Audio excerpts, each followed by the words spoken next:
আজকে রাতে রান্নার ছুটি ছিল, বিরিয়ানি এনেছে, মা ওদিকে ভাত খাচ্ছে। বিরিয়ানি আনতে গিয়ে আজকে অনেক দেরি হয়েছিল, বিরিয়ানি শেষ হয়ে গেছিল নাকি? শেষ হয়ে গেছিলো, দিয়ে আবার এলো মাল, তারপরে দিল। আচ্ছা, দাদা তাহলে আমি আমাদের তাকে ঢালি মিষ্টি বাটিটা আনতে ভুলে গেছি। গরম আছে কিন্তু আজকেরটা। পুরো গরম হাঁড়িটা। কিন্তু এই চাটনি দেয়নি, মানে চাটনি শেষ হয়ে গেছে। চাটনি শেষ না বানায়নি বললো, তাই চাটনি নেই বলে, হ্যাঁ বানায়নি বললো। কেন ধনে পাতা শিখে যখন চাটনি বুঝলি। যাই হোক, আমি এই যে এখানে দেখো ইয়ে দই ছিল কিছুটা, দইটা আজকেই লাস্ট ডেট ছিল খাবার।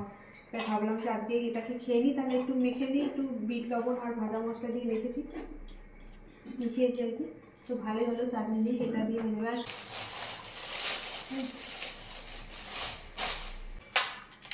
ওই যে শশা কেটেছি, আর ওই যে এই দোকানের যে স্যালাড দিয়েছিল, পেঁয়াজটা শশাটা ধুয়েছি, পেঁয়াজটা খাওয়াবে, শশাটা দেখে শুনে খেতে হবে। মিটি মিটি খালি কিছুটা রাইস, মিঠির জন্য কিছুটা বাসি থাকবে, চিকেন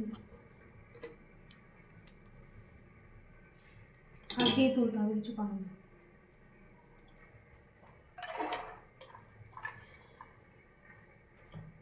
আলু, আলু গোটা নাকি আছে, ছোটো সাইজের আলু গোটা। বড় হলে হয়ে যাবে।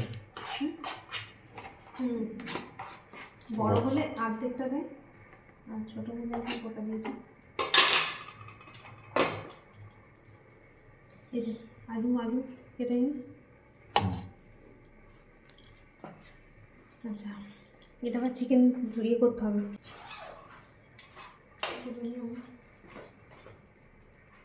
দেখো আর একটু দেবো, মিটিতে মিটি দেখ তোর এইটা রাইসটা দেখ, ঠিক আছে?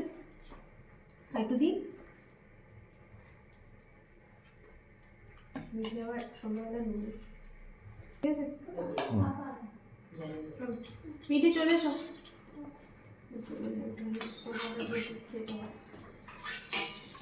চলো বসবো,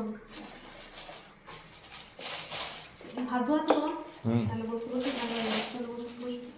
চলুন বন্ধুরা, আমরা এখন বিরিয়ানি খেয়ে নিই, আবার পরে দেখা হবে। সবাই ভালো থাকবেন, এখনকার মতো টাটা। দইটা লবণ বেশি হয়ে গেছে নাকি? ঠিক আছে, লবণটা ভাজা মাছটা দিয়ে মিঠি দই তুলে তুলে খেয়ে নিবি। হ্যাঁ, তো সস নিবি, চিলি সস নিবি, দেখে